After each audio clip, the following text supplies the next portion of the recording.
할렐루야, 뉴라이프 한인교회에 오신 여러분 환영합니다. 다 같이 찬양 들으시면서 예배 자리에 나아갑시다.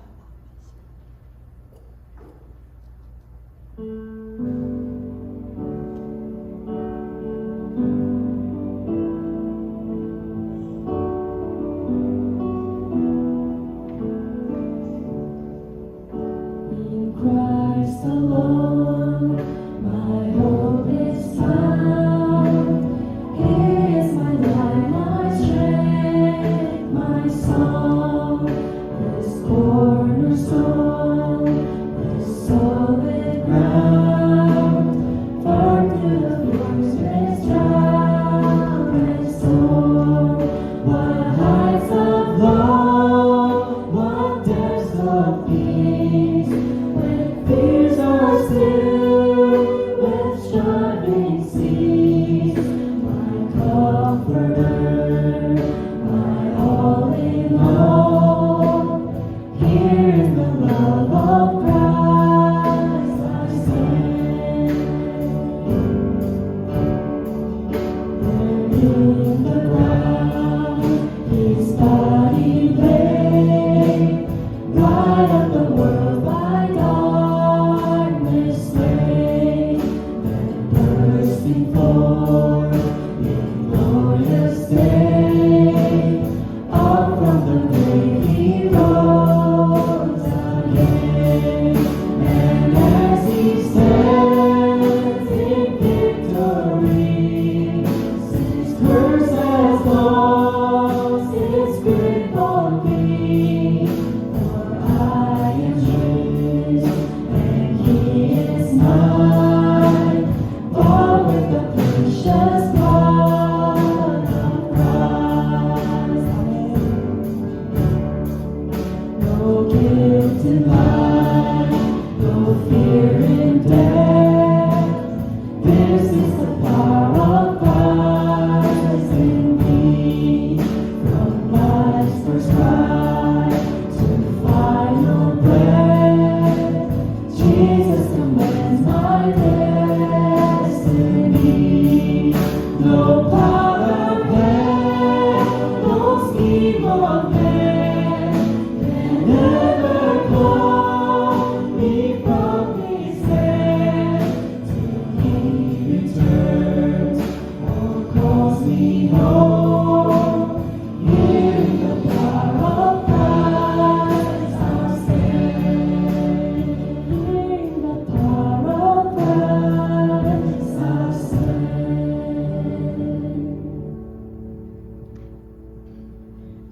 사도신경 하심으로 신앙 고백하겠습니다. 전능하사 천지를 만드신 하나님 아버지를 내가 믿사오며 그 외아들 우리 주 예수 그리스도를 믿사오니 이는 성령으로 잉태하사 동정녀 마리아에게 나시고 본디오 빌라도에게 고난을 받으사 십자가에 못 박혀 죽으시고 장사한 지 사흘 만에 죽은 자 가운데서 다시 살아나시며 하늘에 오르사 전능하신 하나님 우편에 앉아 계시다가 저리로서 산자와 죽은 자를 심판하러 오시리라. 성령을 믿사오며 거룩한 공예와 성도가 서로 교통하는 것과 죄를 사하여 주시는 것과 몸이 다시 사는 것과 영원히 사는 것을 믿사옵나이다. 아멘. 자리에 일어나셔서 계속해서 주님께 영광 올려드리겠습니다.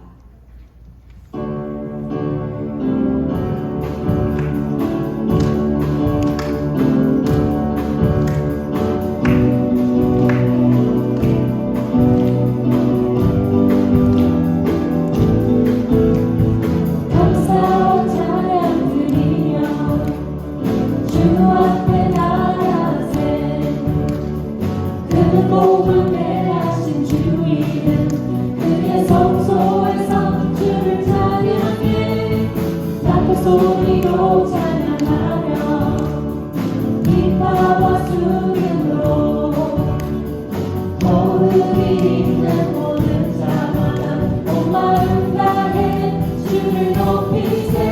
주의 선하신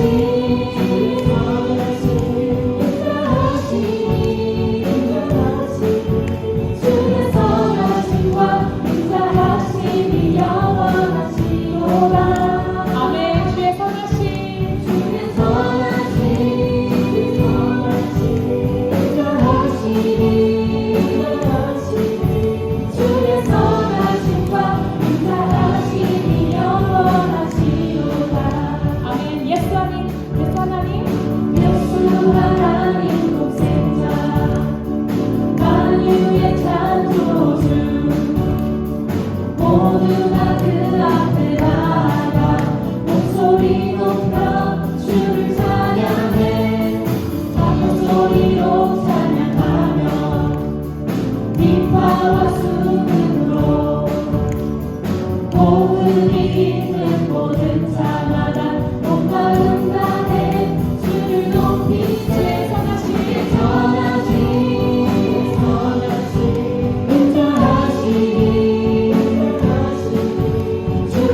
영화와 수금으로 복음이 있는 모든 자마다 온 마음 다해 주를 높이세. 주님 선하시니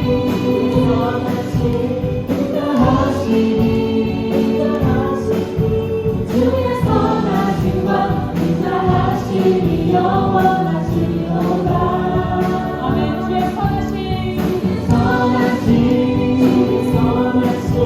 인자하심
없네.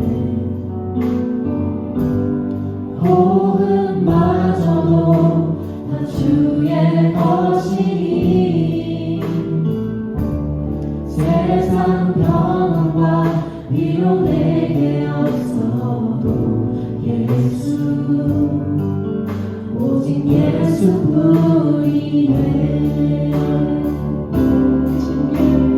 그 징계에 다 볼 수도 없고 작은 고난에 지쳐도 주께 묶인 나의 모든 삶 버티고 견디게 하시네.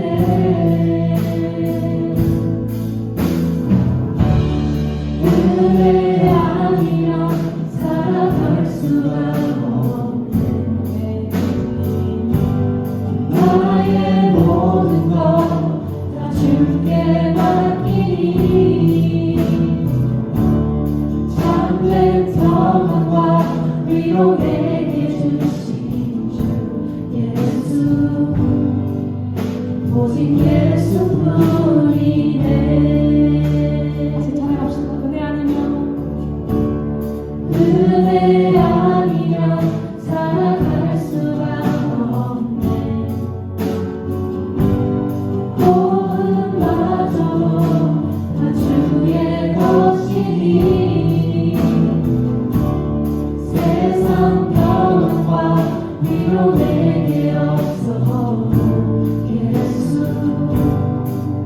오직 예수뿐이네. 그 징계에 다 볼 수도 없고 작은 고난에 지쳐도 주께 묶인 나의 모든 삶 버티고 견디게 하시네. 아멘. 은혜 아니면 살아갈 수가 없네. 나의 모든 것 다 주께 맡기니 참된 평안과 위로 내게 주신 주 예수 오직 예수뿐이네.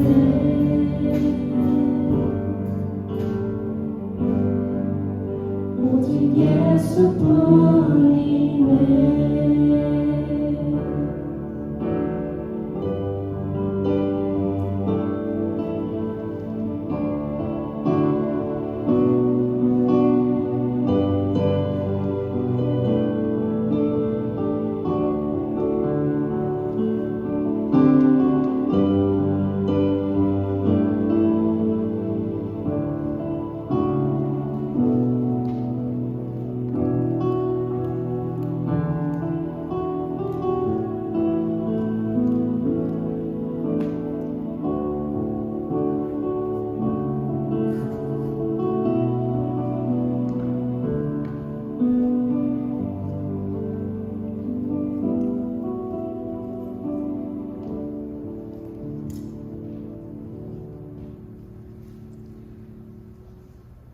은혜 아니면 우린 살아갈 수가 없네.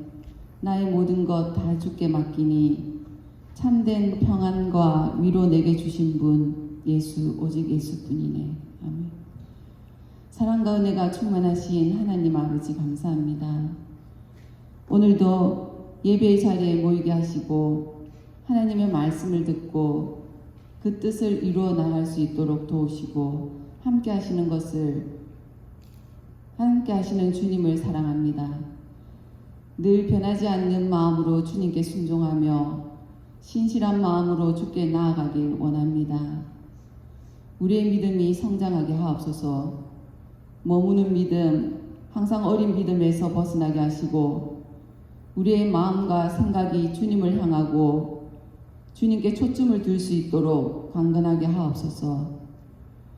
우리의 약함 때문에 좌절하고 상처받고 힘든 순간에도 우리의 시선을 주님께 두며 언제나 선한 결과를 이루시는 주님을 신뢰하며 살아갈 수 있도록 은혜 주시옵소서.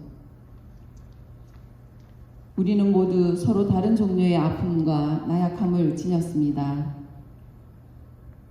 하지만 언제나 혼자가 아니고 곁에서 우리를 지키시는 주님이 계시니 힘을 얻고 용기 내어 다시 일어날 수 있는 회복의 길로 인도하심을 믿습니다.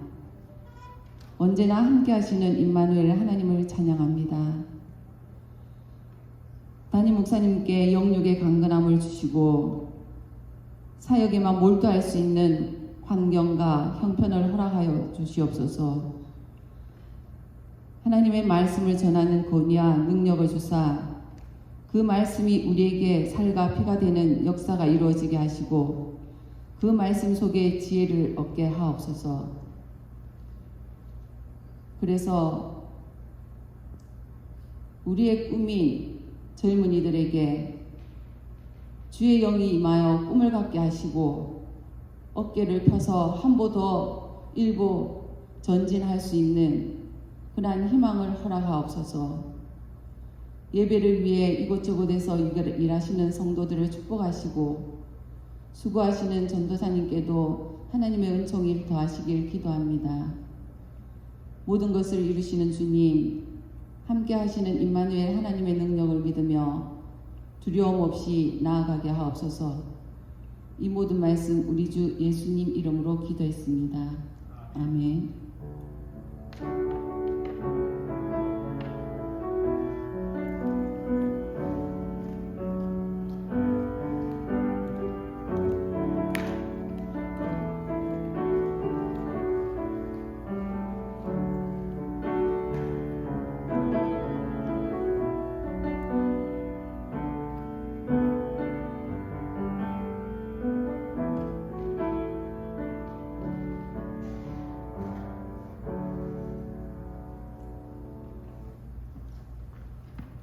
할렐루야. 예, 주님의 이름으로 예배 오신 여러분을 환영합니다. 우리 인사합시다. 안녕하세요. 예, 더운 여름 잘 지내셨습니까?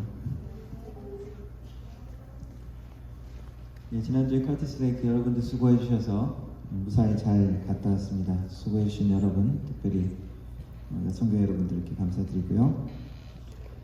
예, 광고는 여러분들 참고하시면 밴쿠버 청년학생부 8월 20일 계획하고 있습니다. 화요일날 오후에 출발하도록 하겠습니다. 오후 한 2시 정도 출발할 테니까 여러분들 같이 준비해 주시고 같이 참여하면 좋겠습니다. 청년학생이 아니더라도 참여하실 수 있으신 분 같이 해주셔도 좋습니다. 휴가철이고 해서 많은 분들 또 출타 중이신데 기억나시는 대로 기도해 주시고 또 연약한 성도들을 위해서 함께 기도해 주시는 여러분들 되었으면 좋겠습니다. 드린 헌금 위해서 기도하도록 하겠습니다. 하나님 감사합니다. 주님의 백성으로 우리를 불러주시고 우리 주님께 우리가 우리의 마음을 드리며 우리의 정성을 드리며 찬양을 드릴 수 있는 예배를 허락하시니 감사합니다. 하나님 주님 앞에 나온 우리들의 모든 마음과 마음 한 사람 한 사람 주님께서 붙드시고 하나님께서 그 마음을 받아주셔서 하나님 감사의 제목들이 주님에 대한 찬양으로 변하게 하시고 낭만과 위로가 필요한 자들에게 하나님이 주시는 격려와 회복이 있게 하여 주시고 하나님의 새로움이 필요한 자들에게 하나님께서 새롭게 하시는 귀한 은혜가 있는 예배가 될 수 있도록 도와주옵소서. 하나님 주님을 사모하는 마음으로 예배를 사모하는 마음으로 나왔습니다. 하나님 예배 가운데 하나님께서 우리의 마음과 만나주시며 우리의 마음이 하나님께 상대되어지는 귀한 시간이 되게 하여 주옵소서. 하나님 어려운 형편 가운데 주님께 예물로 드립니다. 소득의 11조로 감사의 제목으로 주일헌금으로 주님 앞에 드립니다.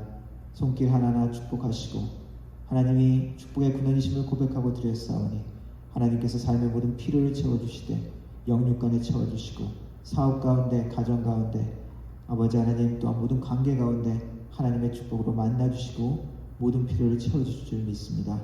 하나님 이 예물이 사용되어질 때 또한 헛되이 사용되는 것이 아니라 하나님의 나라가 확장되어지며 우리 주 예수 그리스도 이름이 땅까지 전파되어지고 또 하나님의 나라 공동체가 든든히 서가는데 귀하게 사용되어질 수 있도록 도와주옵소서. 예배를 주님께 부탁드립니다. 주님 함께하여 주옵소서. 예수님의 이름으로 기도드렸습니다. 아멘.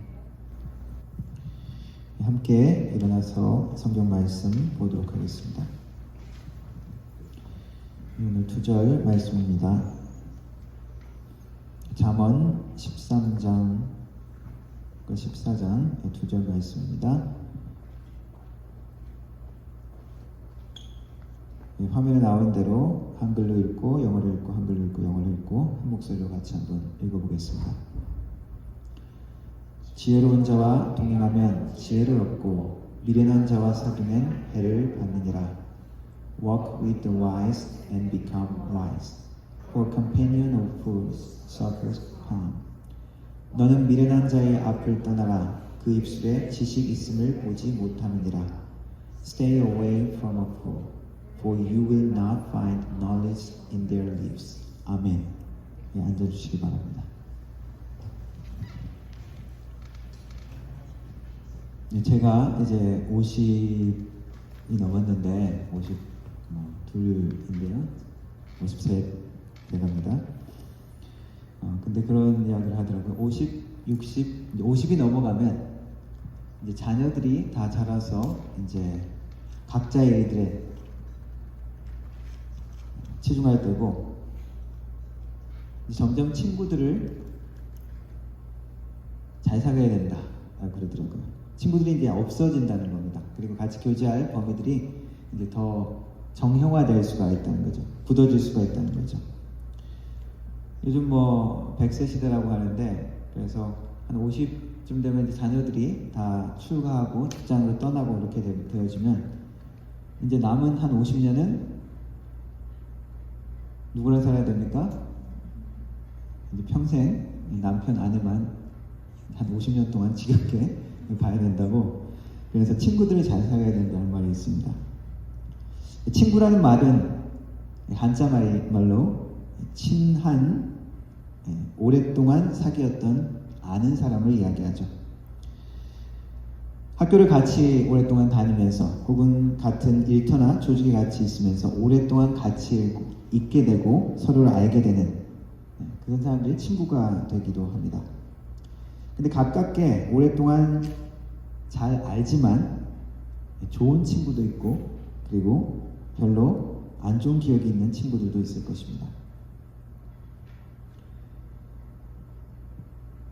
현재 여러분들은 어떤 친구들을 가지고 계십니까? 그리고 어떤 친구들이 기억납니까? 친구 중에서 우리가 가장 중요하게 생각할 친구라고 생각할 수 있는 사람이 우리 배우자인데요. 잠언은 그래서 배우자에 대해서 축복의 말씀을 전하고 있는데 잠언 8장에 보면은 아내를 얻는 자는 복을 얻고 여호와께 은총을 받는 자다라는 말씀이 있습니다. 우리 아내가 하나님의 복이라는 것이죠. 그러나 또 한편으로 생각하면 남편도 하나님의 복이라는 것입니다. 19장에는 이렇게 말씀하고 있습니다. 집과 재물은 조상에게서 상속하거니와 슬기로운 아내는 여호와께로 말미암으니라. 배우자가 하나님의 복이 될 수 있다는 것이죠. 그리고 신앙의 슬기로운 배우자는 더욱더 그렇습니다.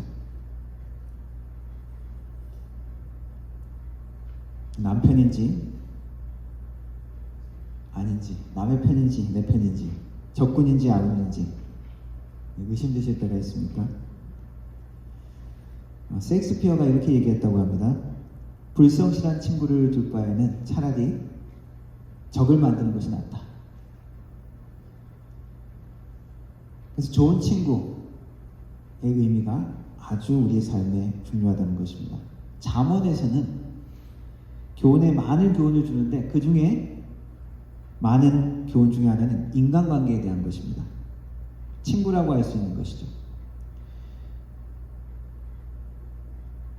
오늘은 이 특별히 친구에 관한 잠언의 말씀, 읽은 말씀은 13장과 14장의 말씀이지만 그리고 19장을 중심으로 친구에 대한 교훈을 몇 가지 살펴보도록 하겠습니다.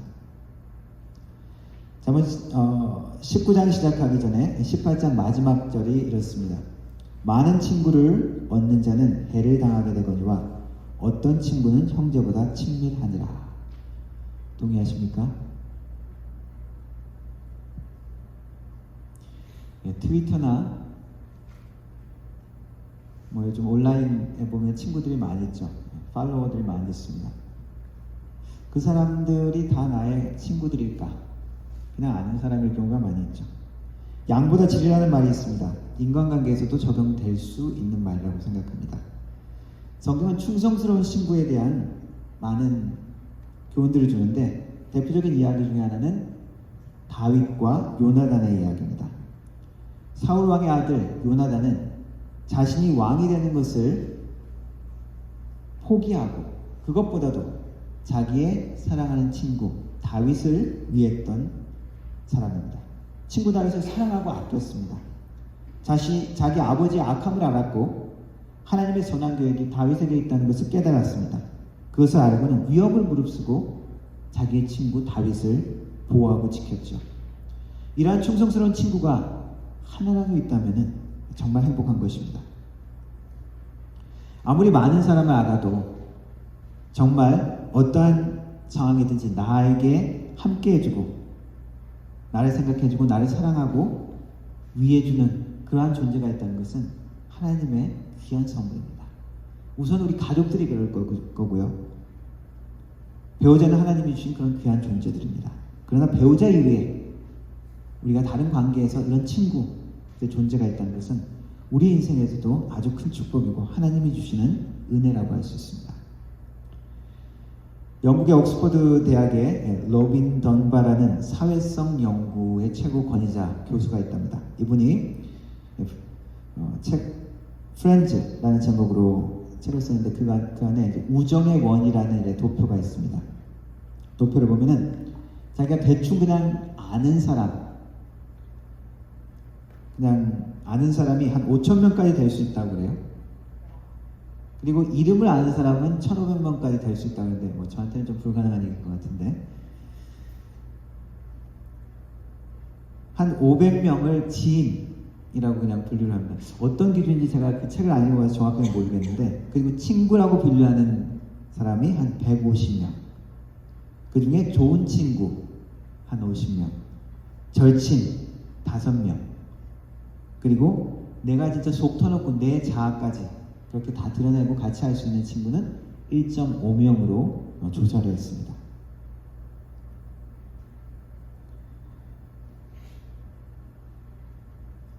친구 뭐 이름을 다 안다고 좋은 친구는 아니죠. 어떤 친구가 친구 집에 전화해서 그 엄마한테 친구 바꿔달라고 이야기를 해야 되는데 이름이 갑자기 생각이 안 나요. 그 아드님 좀 바꿔주시겠습니까? 우리가 그냥 표면적으로 그냥 알 수 있는 사람들이 있죠.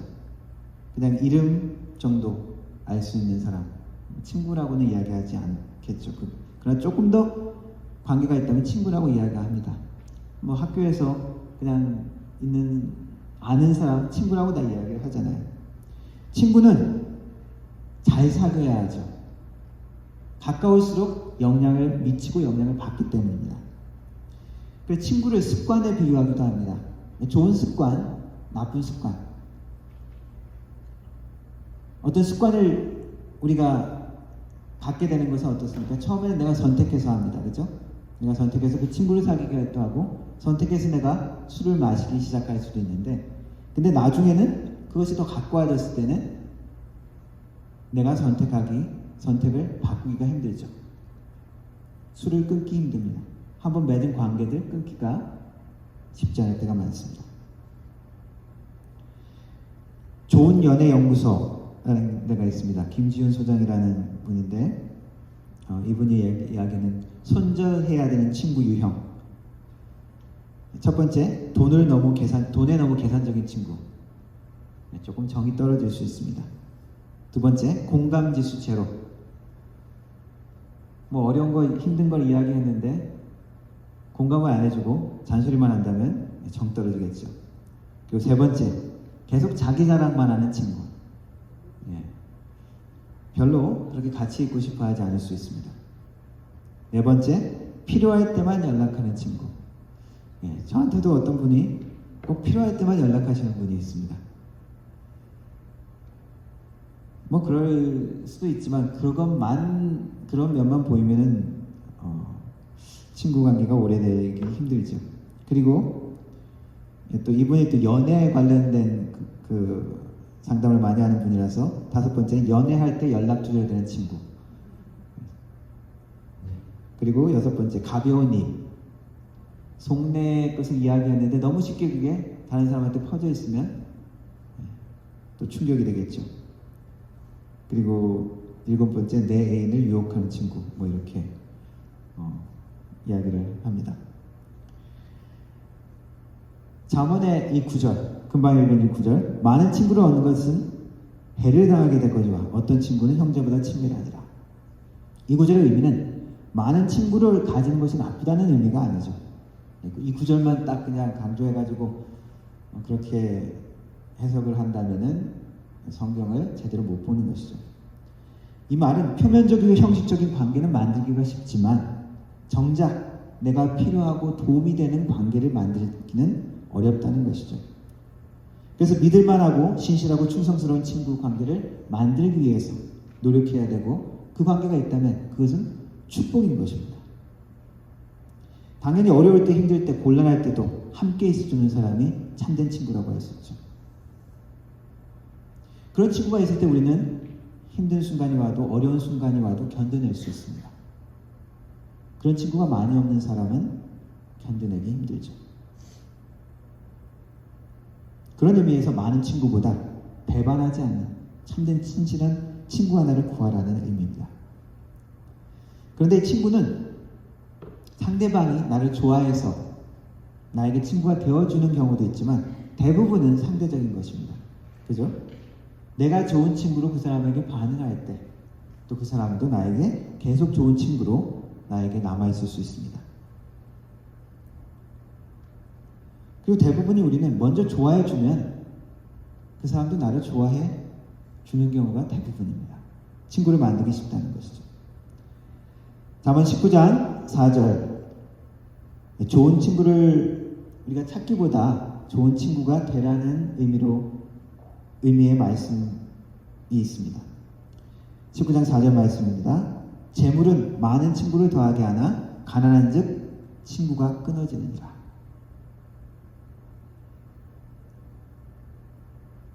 번영은 친구를 만들고 역경은 친구를 시험한다는 말이 있습니다. 재물이 그런 역할을 할 수도 있다는 것이죠. 근데 재물이 중요하다. 중요하죠. 중요하다는 이야기가 잠언에서도 계속 이야기합니다. 재물의 능력, 돈의 능력, 힘을 이야기하기도 합니다. 그러나 그것에서 그치는 것이 이 성경의 잠언의 교훈이 아니죠. 그것만 읽은 사람은 말씀을 제대로 못 본 사람이죠. 이것은 그냥 사람들의 인간관계에서 흔히 일어나는 인지상정이라고 하죠. 모든 사람이 그렇게 되어지는 그런 세상의 방식입니다. 그러니까 너희들도 그냥 세상에 따라서 그렇게 살으라는 말이 아니죠. 재물이 많으면 친구가 더 많아질 가능성, 많은 사람이 따를 가능성이 많고, 가난하면 부담되니까 친구 관계를 맺기가 힘들다는 것이죠. 6절 말씀에는 이렇게 말하고 있습니다. 너그러운 사람에게는 은혜를 구하는 자가 많고 선물을 주기를 좋아하는 자에게는 사람마다 친구가 되느니라. 근데 여기 영어 보면은 curry favor with, 비위를 맞추다라는 뜻입니다. 그래서 이 말 자체는, 그 말의 의미는 돈의 영향력, 돈 때문에 사람들이 모여지고 권력 때문에 사람들이 모여지고 하는 것을 의미하지만 좀 더 나아간다면 그러한 영향력, 도움을 줄 수 있는 사람이 되라는 의미가 될 수도 있습니다. 우리 사람들은 힘 있는 사람, 권력 있는 사람, 영향력 있는 사람 옆에 있기를 원하죠. 왜냐하면 나도 도움을 받을 필요가 있을 수가 있으니까. 그러나 그것만에만 우리가 함몰된다면 좋은 친구는 아니죠. 우리 교회도 그럴 수가 있습니다. 교회에 영향력 있는 사람, 돈 되게 많은 사람이 오면은 목사님이 그 사람한테 더 관심을 가지면 안 되죠. 오히려 신앙이 없는 사람, 믿음이 없는 사람이라는 면에서 관심을 가질 수 있지만 교회에서도 사회하고 똑같이 돈이 있으니까, 어떤 권력이 있으니까, 어떤 영향력이 있으니까 그 사람에게만 더 잘해준다면 우리는 하나님이 주신 교회의 모습을 잃어가는 것입니다. 하지만 우리 스스로가 우리가 가진 재물이든지 권력이든지 어떤 지위든지 그것을 통해서 다른 사람을 섬기는 데 사용하라는 것입니다. 꼭 돈이 아니더라도 내가 가진 재능이나 내가 가진 무엇을 통해서 사람을 섬길 수 있다는 것입니다. 내가 늘 받는 것이 아니라 누군가 나에게 와서 도움을 받을 수 있게 한다는 것이죠. 좋은 친구를 만나는 가장 좋은 방법 중에 하나는 내가 좋은 영향력을 줄 수 있는 사람이 되는 것입니다. 돈의 영향력이든지 어떤 재능의 영향력이든지 마찬가지인 것이죠. 내가 그런 영향력이 없다면 좋은 사람을 만났어도 그 관계를 유지할 수 없을 때가 많이 있습니다. 내가 더 강하면, 모든 면에서 강하면 약한 사람도 내가 용납하고 받을 수가 있기 때문이죠.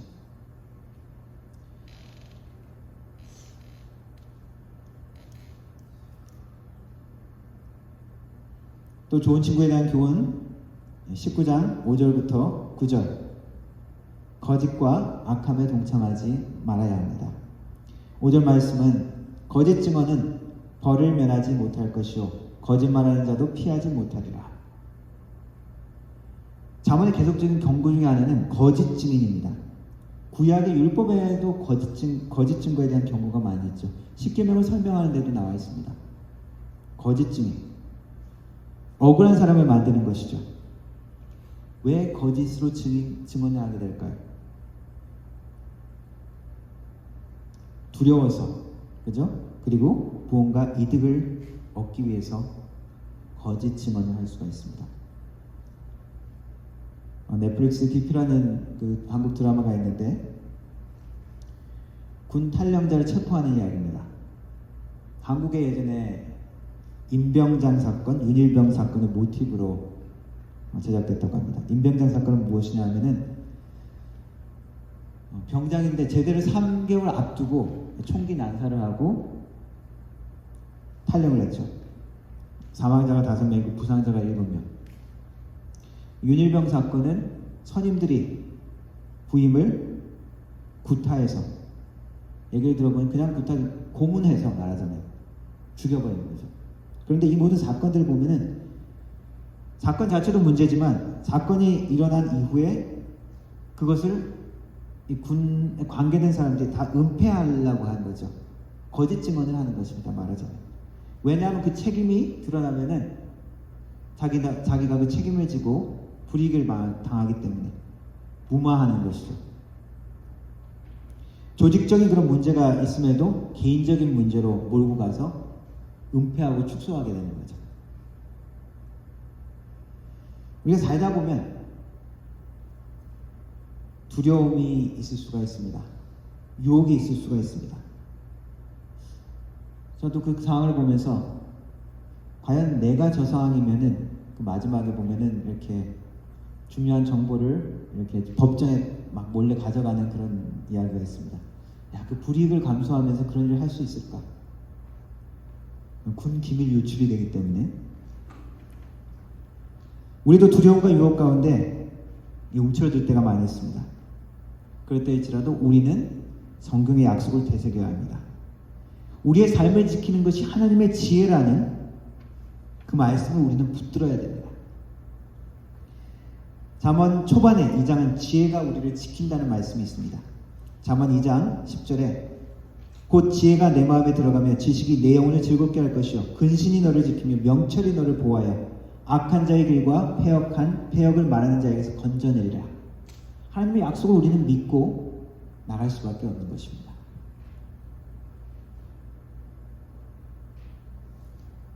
어떤 친구는 나를 악함으로 이끌어갈 수 있습니다. 그래도 괜찮다라고 이야기하는 거죠. 그 악에 동참하자라고 이야기합니다. 주위의 사람들이 다 그렇게 하면 나의 도덕적인 관심이 흐려질 때가 많이 있습니다. 그 DP 그 드라마에서도 선임들이 계속 그렇게 해왔기 때문에 처음에는 그것을 당할 때는 나쁘다, 잘못됐다라고 생각했음에도 나중에 자기가 고참이 되면 똑같이 그렇게 하게 되는 거죠. 그렇게 해도 되는 줄 알았다. 그 드라마에 나오는 한 대사입니다. 피해자가 또 가해자가 되는 것이죠. 우리가 억울함을 체험하고 이 억울함에 대해서 이건 악이다라고 이야기를 하지만 어느 순간 우리가 또 다른 악인이 된다는 것입니다. 사탄이 만드는 방식이죠. 그리고 죄된 인간의 본성을 따라 우리의 경향이기도 합니다. 영적으로 우리가 깨어있지 않으면, 성령으로 우리가 충만하게 있지 않으면 친구의 악함을, 주위 사람의 악함을 따라갈 수밖에 없습니다. 나도 모르는 사이에 휩쓸려 가버리게 됩니다. 잠언 2장에서 계속해서 어리석은 유혹에 따라가는 모습, 그리고 지혜가 구원이 되는 모습을 이렇게 설명합니다. 잠언 2장 16절 말씀입니다. 지혜가 또 너를 음녀에게서, 말로 굴리는 이방 계집에게서 구원하리니 그는 젊은 시절에 짝을 버리며 그의 하나님의 언약을 잊어버린 자라. 그의 집은 사망으로 그의 길은 수월로 기울어졌나니 누구든지 그에게로 가는 자는 돌아오지 못하면 또 생명길을 얻지 못하느니라. 지혜가 구원하는 그 음성을 듣지 못하면, 악한 자를 따라가면 결국 그것이 사망이라는 것입니다. 자기도 모르는 사이에 우리는 영향받을 수밖에 없는 존재죠. 이스라엘 백성들이 가나안 땅에 들어가면서 주어진 거듭된 경고가 무엇이었습니까? 그 땅 거민의 악한 풍습을 따르지 말라. 왜 그 가나안은 그 땅을 들면서 7 족속을 완전히 진멸해버려라 그렇게 명령하셨습니까? 죄의 영향이, 그 영향력이 무서운 것이기 때문입니다.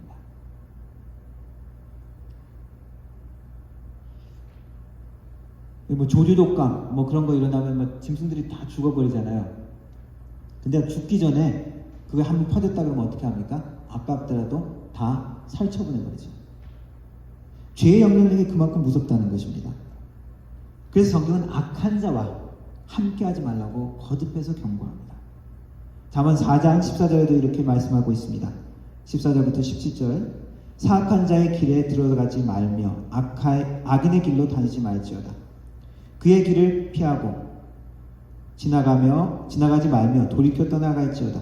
그들은 악을 행하지 못하면 자지 못하며 사람을 넘어뜨리지 못하면 잠이 오지 아니하며 불의의 떡을 먹으며 강포의 술을 마심이니라.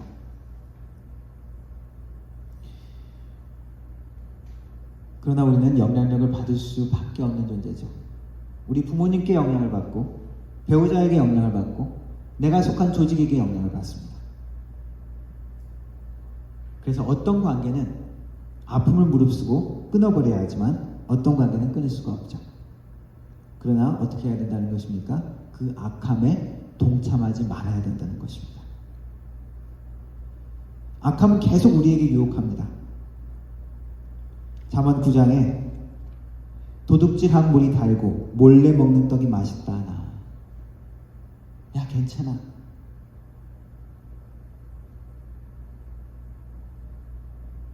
그 악함을 자꾸 부추기는 거죠. 그것이 즐겁다고 이야기하지만 바로 연결된 18절에 오직 그 어리석은 자는 죽은 자들이 거기 있는 것들과 그의 객들이 수울 깊은 곳에 있는 것을 알지 못하느니라. 그것을 따라가는 사람들은 어떻게 했다고요? 지옥 깊은 곳에 죽음 속에 있다는 것이죠. 지혜는 무엇입니까? 친구를 분별하는 것입니다. 주위의 영향력을 분별하고 내가 끊어버리는 것입니다. 악한 것은 그 모양이라도 흉내내지 말라고 하셨습니다. 그래서 우리 주위의 사람들을 분별해야 합니다. 그리고 주위의 사람들을 완전히 끊을 수 없는 관계라면 악한 것은 내가 동참하지 않도록 하나님 앞에 결단해야 합니다. 또 친구에 대한 교훈으로 우리가 읽을 수 있는 19장 11절의 말씀이 있습니다. 노하기를 더디하는 것이 사람의 슬기요 허물을 용서하는 것이 자기의 영광이니라. 잠언에 또한 많은 경고 중에 하나는 분노에 대한 경고도 많이 있습니다. 분노, 나쁜 것일까요? 노 자체는 자연스러운 것입니다. 왜냐하면 하나님도 분노하시죠. 사랑의 하나님이 어떻게 화를 낼 수 있느냐? 아닙니다. 하나님도 분노하십니다. 노하시는 하나님입니다. 왜? 정의롭고 공의로우신 분이시기 때문에. 악함과 죄악에 대해서 분노하지 않는 것은 공의로운 게 아니죠. 정의로운 게 아닙니다. 분노하셔야 합니다. 그러나 성경은 하나님이 그 진노를 통제 못하고 막 폭주하듯 분노 때문에 미쳐 날뛰는 우리 사람 같은 그런 모습이 아니라고 말씀하십니다.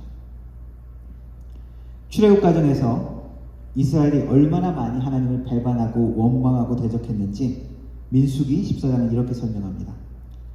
나의 영광과 애국과 광야에서 행한 나의 이적을 보고도 이같이 10번이나 나를 시험하고 내 목소리를 청종하지 아니한 그 사람들은 내가 그 조상들에게 맹세한 땅을 결탄코 보지 못할 것이요 또 나를 멸시한 사람들은 하나라도 그것을 보지 못하리라. 10번이나 나를 시험하고 듣지 않았다라고 표현하고 있죠. 10번이라는 것은 완전수입니다. 계속적으로 반복적으로 그랬다는 것이죠. 이스라엘 백성들이. 그때마다 하나님이 진노하셔서 그냥 싹 지워버리려고 하셨는데 모세가 중보하고 하나님이 참으신 것이죠. 모세를 통해서 중보기도를 하기를 원하신 것입니다. 그리고 죄는 심판하셔야 되기 때문에 그들은 광야를 다니는 40년 동안 이제 거기서 약속의 땅에 못 들어가지만 다음 세대는 하나님께서 가나안 땅에 들어가게 하셨죠. 그래서 성경은 항상 남은 자에 대해서 이야기하고 그루터기를 이야기합니다. 나무를 베버리면 딱 없어지는 것이 아니라 그루터기가 남아있다는 것이죠. 하나님의 긍휼히 여기는 사랑입니다. 분노하시지만 노하기를 더디하시는 하나님이라는 것이죠. 미국의 잉걸솔이라는 철학자가 이런 이야기를 했다고 합니다. 성경에 보면은 하나님을 모독하는 사람은 처죽이라고 그랬고 하나님이 그것을 심판한다고 그랬는데 내가 하나님에 대해서 한번 모독하는 말을 한번 해보겠다고. 그래서 하나님께 내가 5분간 시간을 주겠다. 하나님이 어떻게 하는지, 과연 나를 쳐서 죽여서 지옥에 떨어뜨리시는지 한번 시험해 보겠다. 5분이 지났습니다. 아무 일도 일어나지 않았겠죠. 의기양양해서 하나님이 있다면 봐라. 내 말을 듣고 가만히 있지 않아야 되지 않느냐. 그 말을 들은 다른 분이 영국의 조셉 파커 목사님이라고 이야기합니다만 이야기가 그 미국 사람은 하나님이 겨우 5분밖에 인내할 수 없는 분이라고 생각한단 말이냐? 라고 대답했다고 합니다. 오래 참으시는 것이 하나님의 성품입니다. 하나님의 오래 참으심 때문에 우리는 종종 하나님 안 계신 거 아니야? 하나님 응답하시지 않는 거 아니야? 하나님 듣지 않으시는지 거 아니야? 간섭하지 않는 거 아니야? 오해할 수가 있는 것입니다. 하나님은 오래 참으시기 때문에 우리가 세상에 그렇게 느낄 때가 있습니다. 하나님은 요나를 통해서 니느웨 성을 심판을 선포하시면서 40일간의 기회를 주시고 결국 회개할 때 용서하셨습니다. 니느웨, 아시리아, 지난번에 설명했지만 아시리아가 전쟁 때마다 얼마나 악하게 행했는지 역사의 기록이 알려져 있을 정도로 악한 모습들이 많이 있습니다. 그 악한 니느웨 성 하나님이 회개했을 때 용서하셨습니다. 기회를 주셨다는 것이죠. 알렉산더 대왕이 화를 참지 못하고 자기의 사랑하는 친구이자 장군을 죽인 일이 있다고 합니다. 그리고 나서 하는 말이 나는 세상을 정복했지만 내 자신을 정복하지 못했다라고 이야기했다라고 합니다. 잠언 16장에도 비슷한 말씀이 있습니다. 16장 32절에 노하기를 더디하는 자는 용사보다 낫고 자기 마음을 다스리는 자는 성을 빼앗는 자보다 나으니라.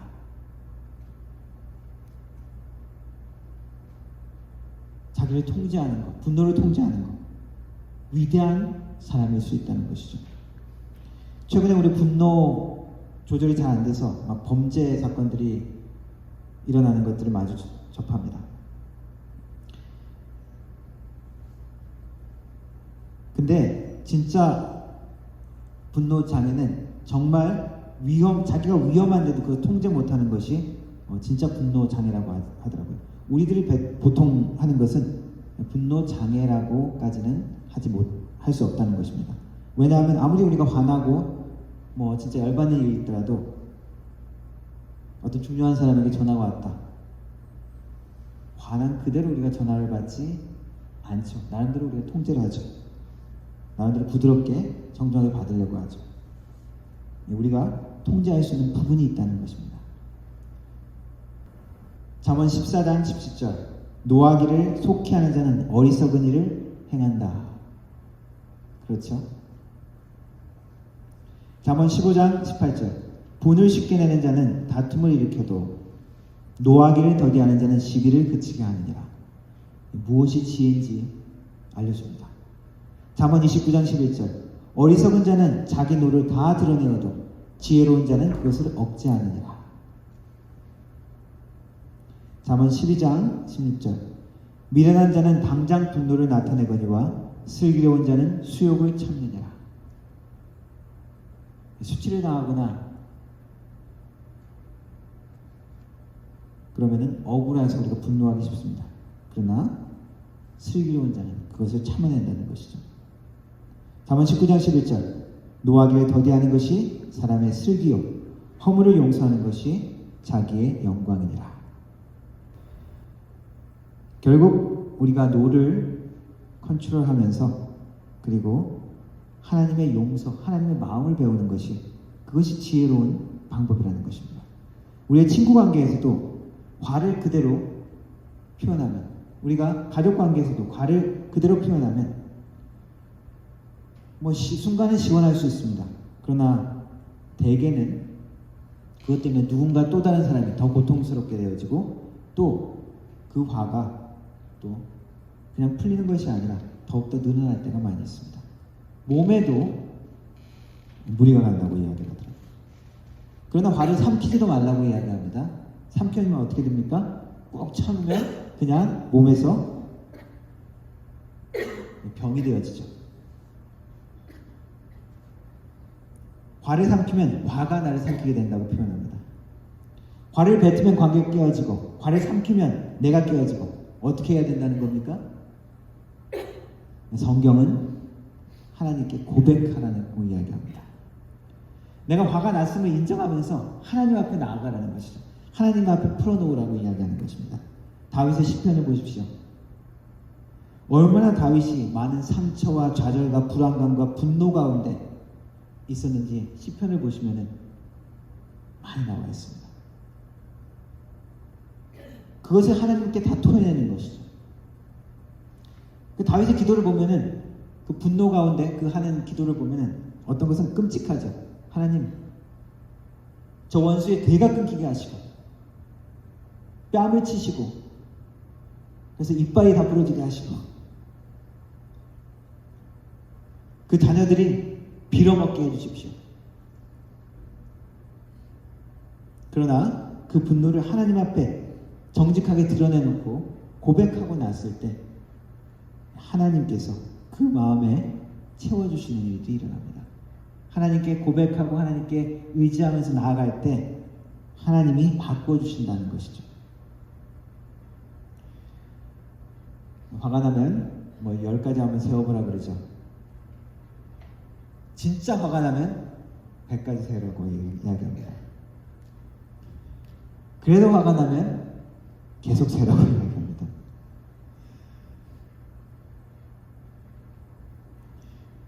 우리가 관계 가운데 그런 화가 날 때는 이 몸에 일단 화학 반응이 그렇게 나오기 때문에 잠깐 이렇게 떨어져 있는 것이 숫자 세는 것으로 나와 있지만은 잠깐 떨어져 있는 것이 좀 쿨다운 할 수 있는 방법이기도 합니다. 그 순간만 딱 참으면 넘어가면 조금 더 객관적으로 상대편도 조금 더 받아들일 수 있게 되는 거죠. 근데 정말 그것도 안 되는 경우에는 정신과적인 도움이 필요하기도 합니다. 이런 경우에는 질병인 것이죠. 분노 조절이 잘 안 될 때는 우리가 치료를 받는 것도 필요하기도 합니다. 우리들의 분노가 정의로운 순간에서도 분명히 이건 악함이기 때문에, 분명히 잘못한 것을 보았기 때문에, 그 경우에도 우리의 죄성 때문에 우리가 또 다른 악을 만들어낼 때가 많기 때문에 종종 우리는 관계를 깨뜨리기 때문에 분노를 조절하는 것, 분노를 놓아들에 더디하는 것, 이것이 하나님의 지혜라고 이야기하고 있고, 이것이 우리의 관계를, 친구의 관계를 만드는데도 지혜라고 이야기를 하는 것입니다. 그리고 잠언 19장 17절 말씀입니다. 갚을 수 없는 사람에게 친구가 되시기 바랍니다. 이 표현만 보면 오해하기 쉬운데, 잠언 18장 23절에 말씀이 이렇게 표현합니다. 가난한 자는 간절한 말로 구하여도 부자는 엄한 말로 대답하느니라. 잠언 14장 20절, 가난한 자는 이웃에게도 미움을 받게 되나 부유한 자는 친구가 많으니라. 잠언 28장 15절, 가난한 백성을 압제하는 악한 권한은 부르짖는 사자와 주인공과 같으니라. 이것도 세상의 사람들의 보통 생활 방식을 이야기합니다.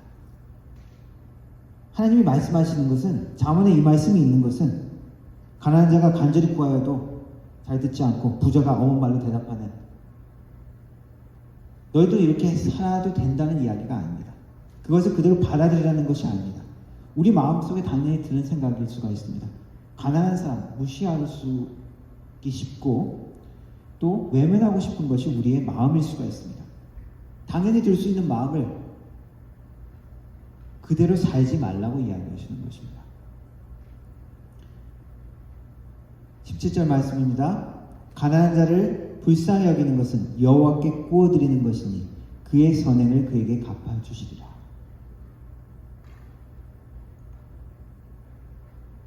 네, 14장 31절 말씀은 이렇게 이야기합니다. 가난한 자를 학대하는 사람은 그를 지으신 하나님을 멸시하는 자이며 가난한 자를 불쌍히 여기는 사람은 하나님을 존경하는 자이다. 잠언 22장 2절에는 가난한 자와 부한 자가 함께 살거니와 그 모두를 지으시는 여호와시니라.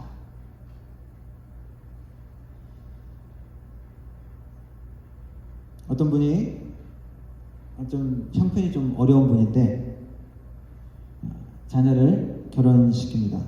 근데 친한 아주 사랑하는 친구가 부조를 100만 원을 한 거예요. 너무 고맙고 눈물이 나더래요. 자기 형편을 잘 알고 또 그렇게 해준 것 같아서. 그런데 얼마 안에서 한 몇 년 지나고 나니까 그 친구가 또 자녀가 결혼식이 있더래요. 물론 부조가 그냥 축하하는 의미에서 주는 것도 있지만은 상부상조라는 의미도 있잖아요. 그래서 내가 100만 원을 받았는데 어떻게 해야 되나, 우리 형편은 그렇게 좋지 못한데 그래도 그 친구가 100만 원을 줬는데 고민 끝에 아내하고 있는하고 100만 원을 만들어서 100만 원을 부조를 했대. 그러면서 좀 힘들었지만 그래도 잘했다 그러고 왔는데 며칠 뒤에 그 친구가 그 편지가 오더래요. 너 뭐 그렇게 그 100만 원씩이나 했냐? 너는 10,000원만 해도 돼. 그래서 99만 원 체크를 해서 그 친구한테 보내줬더랍니다. 그것을 받고 눈물이 났더라는 이야기를 들었습니다.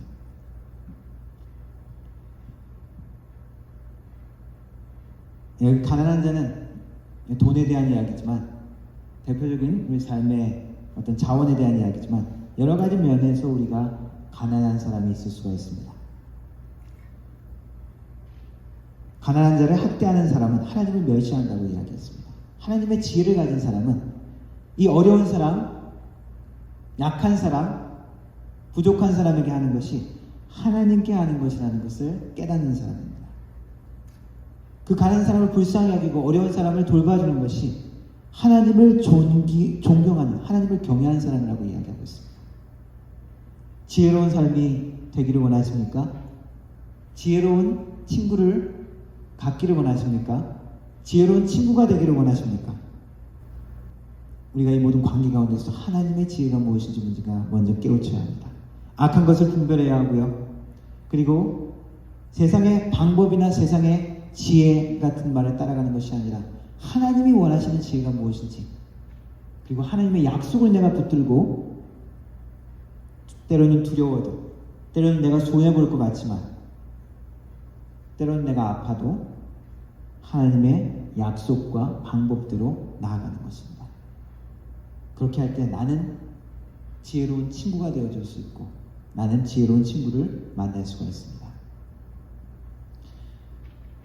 우리 교회의 우리 교우들, 주님 안에서 형제고 자매고 또 친구이기도 하죠. 좋은 지혜로운 친구들이 서로 되어지기를 주님의 이름으로 축원합니다. 기도하겠습니다. 하나님 감사합니다. 우리에게 친구들을 허락하여 주시고, 또한 믿음의 동력자, 가족, 만남들을 허락하시니 감사합니다.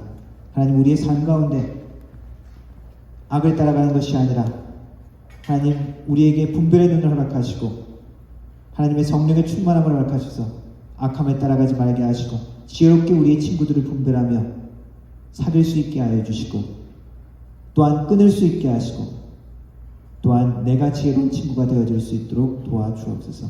그래서 하나님의 지혜가 우리의 교제 가운데 더욱더 풍성하게 나타나며 그 하나님의 지혜가 또한 교회 밖으로 우리가 만나는 모든 사람들에게 흘러나갈 수 있도록 하나님 도와주옵소서. 예수님의 이름으로 기도드렸습니다. 아멘. 예수뿐이네 함께 찬양하도록 하겠습니다.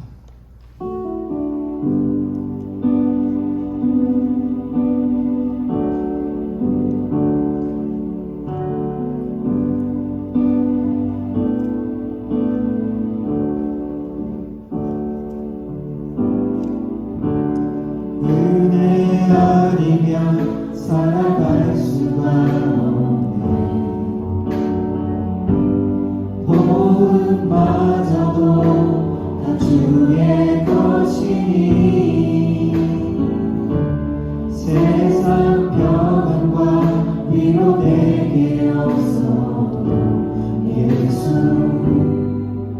오직 예수뿐이네. 그 신계회 나 볼 수도 없고 작은 고난에 지쳐도 주께 묶인 나의 모든 삶 버티고 견디게 하시네.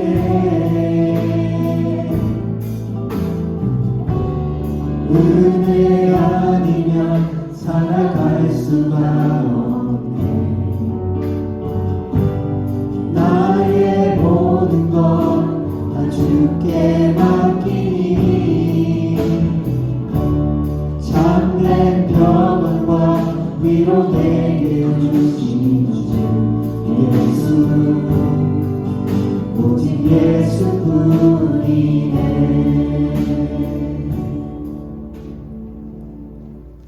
지금은 우리 주 예수 그리스도의 은혜와 성부 아버지 하나님의 놀라우신 사랑과 성령 하나님의 위로교통 충만하신 은사가 하나님이 우리의 참된 친구 되심을 고백하며 우리도 그 하나님을 닮아 하나님의 지혜로운 참된 친구가 되어주기를 다짐하는 모든 성도들 머리 위에, 그들 가정과 일터 위에, 교회 위에 영원 무궁토록 함께 하실지어다. 아멘.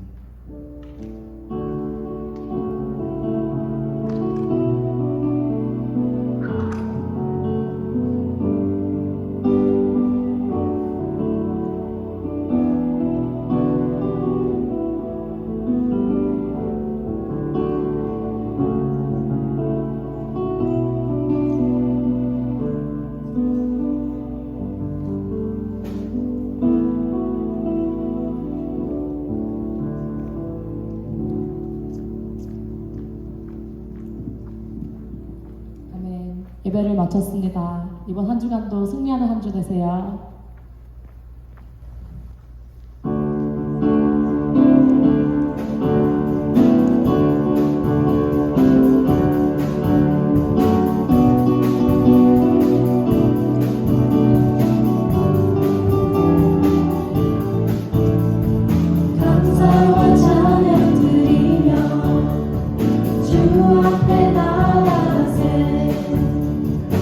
크고 광대하신 주 이름 그의 성소에서 주를 찬양해 강한 소리로 찬양하며 비파와 수금으로 복음이 있는 모든 자라가 온 마음 다해 주를 높이세 주의 선하심 인자하심이 주의 선하심과 인자하심이 영원하시도다 주의 선하심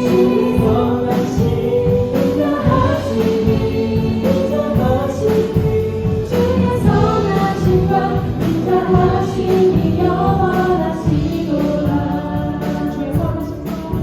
주의 선하심